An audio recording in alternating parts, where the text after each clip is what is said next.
तैयार नहीं है। आई तो आज़ादी के बाद तैयार हुआ, जबकि तारीख बताती है कि हजारों साल से इस मुल्क में लोग अपने मजहबी लोगों के मजहबी अकायद और रिवाज मुख्तलिफ रहे।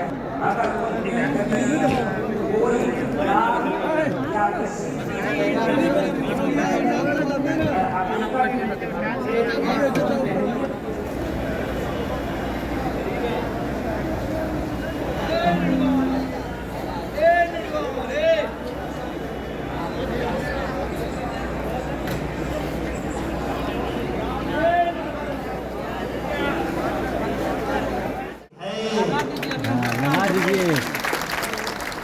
इसके लिए आज वो अदालत में अपने दूसरे तमाम मुकदमा छोड़कर हाजिर हैं।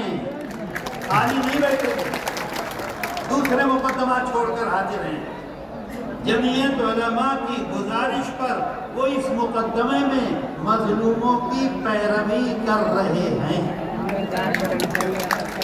दोस्तों, आप सोचिए और कीजिए, ये आपकी ताकत है, ये क़यादत की ताकत नहीं है। आप ताकत में हैं तो क़यादत को ताकत दे रहे हैं, आप नहीं है तो कुछ नहीं।